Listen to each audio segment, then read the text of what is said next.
भगत सिंह, चंद्रशेखर आजाद, अशफाक उल्लाह खान, इन नामों को हमने किताबों में पढ़ा है, फिल्मों में देखा है, लेकिन कभी यह सोचा है कि जब वो फांसी पर चढ़े थे तब उनकी एज कितनी थी? भगत सिंह सिर्फ 23 साल के थे। 23 साल, जिस उम्र में आज हम अपने सपने चुनते हैं, कैरियर चुनते हैं, अपनी लाइफ बनाने की सोचते हैं, उस एज में उन्होंने अपनी जिंदगी नहीं, मौत चुनी ताकि हम आजादी की जिंदगी जी सकें। उन्हें पता था कि वो उस भारत को देख भी नहीं पाएंगे जिसके लिए अपनी जान दे रहे हैं। फिर भी वो पीछे नहीं हटे, क्योंकि उनके लिए आजादी सिर्फ अंग्रेजों से आजादी नहीं थी।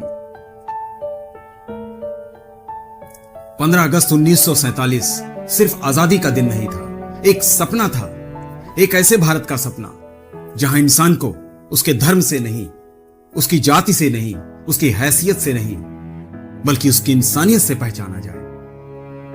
और आज हम उसी आजाद भारत में खड़े हैं। तो एक सवाल है, जिस भारत के लिए उन्होंने अपनी जिंदगी दे दी, क्या आज का भारत वैसा ही है?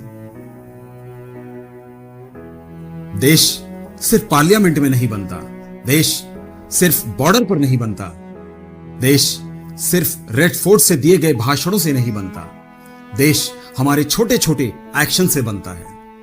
जब कोई सड़क पर कचरा फेंकता है, वहां भी देश बन रहा होता है। जब कोई रिश्वत लेकर काम करता है, वहां भी देश बन रहा होता है।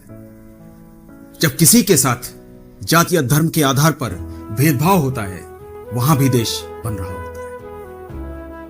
जब एग्जाम से पहले पेपर लीक हो जाता है, तब भी देश बन रहा होता है। और जब कोई गलत देखकर भी कहता है मुझे क्या, तब भी देश बन रहा होता है।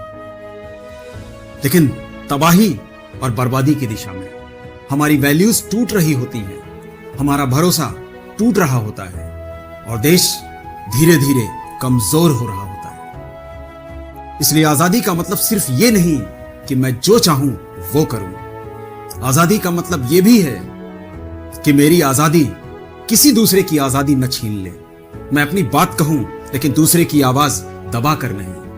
मैं अपने धर्म से प्यार करूं लेकिन दूसरे के धर्म से नफरत करके नहीं। मैं अपने देश से प्यार करूं लेकिन दूसरे की देशभक्ति पर सवाल उठाकर नहीं। क्योंकि देश हमसे बनता है, हमारी सोच से बनता है, हमारे एक्शन से, हमारी वैल्यूज से। तो इस 15 अगस्त सिर्फ तिरंगा मत फहराइए। तिरंगा फहराने के साथ साथ एक सवाल भी खुद से पूछिए कि जिस भारत का सपना भगत सिंह और दूसरे शहीदों ने देखा था, क्या मेरे एक्शंस उस भारत को बना रहे हैं या उसे तोड़ रहे हैं? क्योंकि आज का भारत ही कल की विरासत है। तो हम अगली जनरेशन को कैसा भारत देकर जाएंगे?